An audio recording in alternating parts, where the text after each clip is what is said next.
Voodoo spells as Vodou, Vaudon in Africa, which the slaves brought with them, became a mixture of Catholicism with traditional African beliefs. Particularly, it is primarily practiced in key aspects of voodoo. 1.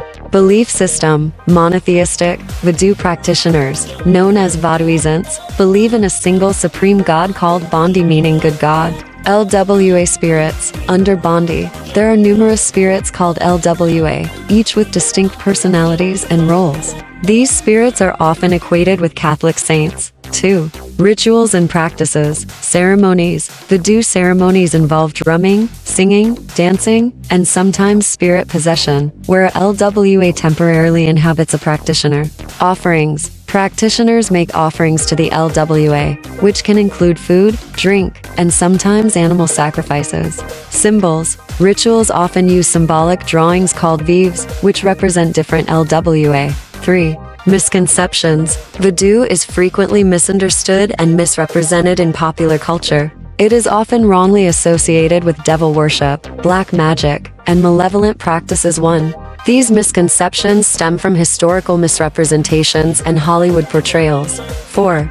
Historical context. Voodoo developed among African slaves in Haiti during the 16th. It arose from the blending of African religious traditions with Roman Catholicism, influenced by the French colonialists. The Haitian Revolution 1791-1804 saw significant involvement from Voodoo practitioners, which further shaped the religion's development. Voodoo is a rich and complex religion that plays a significant role in the cultural and spiritual life of its practitioners. If you have any specific aspects of Voodoo you'd like to explore further, feel free to ask. 1. Learn religions. 2.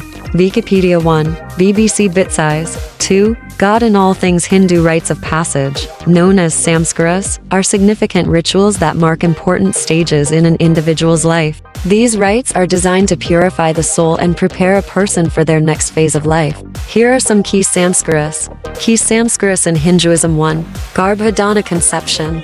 This rite is performed before conception to ensure the birth of a virtuous child.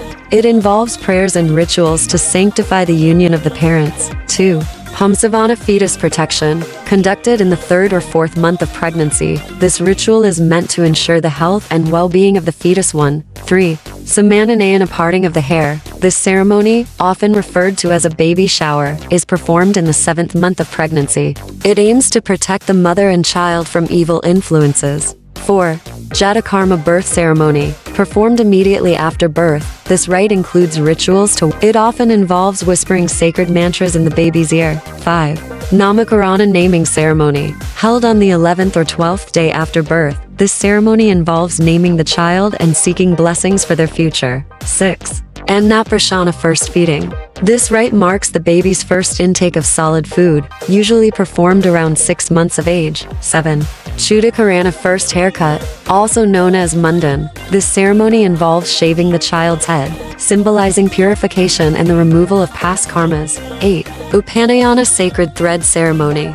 This initiation rite marks the beginning of formal education and spiritual training. The child is given a sacred thread and taught the Gayatri mantra. 9.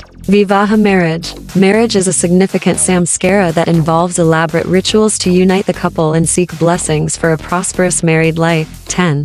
Andyeshti funeral rites. These are the final rites performed after death, ensuring the soul's peaceful transition to the next life. Purpose and significance. Samskaras serve multiple purposes. Spiritual purification. They purify the individual at critical life stages. Cultural continuity. They help preserve cultural and religious traditions. Community bonding.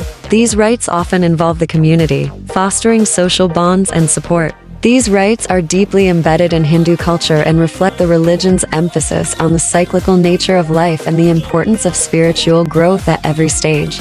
If you have any specific samskara you'd like to explore in more detail, let me know.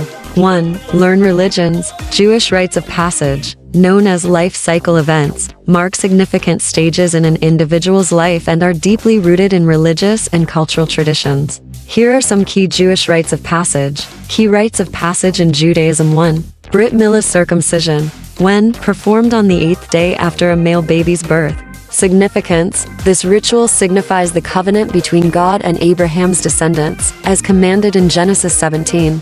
It involves the circumcision of the baby boy and is often followed by a celebratory meal. 2. Simchat Bat naming ceremony for girls, when typically held within the first month after a girl's birth. Significance: this ceremony welcomes the baby girl into the Jewish community and includes the announcement of her Hebrew name. 3. Pidyon Haben redemption of the firstborn, when performed when a firstborn male is 30 days old. Significance: this ceremony involves redeeming the firstborn son by giving 5 silver coins to a Kohen, a descendant of the priestly class, symbolizing the child's dedication to God. 4. Bar and Bat Mitzvah, when, at age 13 for boys bar mitzvah and age 12 for girls bat mitzvah. Significance: this rite marks the transition to religious adulthood. The young person is called to read from the Torah and lead parts of the service, signifying their new responsibilities in the Jewish community. 5. Marriage Kiddushin, when, at the time of marriage. Significance: the wedding ceremony includes the signing of a marriage contract ketubah, the exchange of rings, and the recitation of 7 blessings sheva bracket. It symbolizes the union of the couple under the chuppah wedding canopy, representing their new home. 6. Death and mourning Shiva and Yarziat, when, following a person's death. Significance: Jewish funeral rites include the immediate burial of the deceased, followed by a 7-day mourning period called Shiva. The Yarzia is the annual commemoration of the deceased's death, marked by lighting a memorial candle and reciting the Kaddish prayer.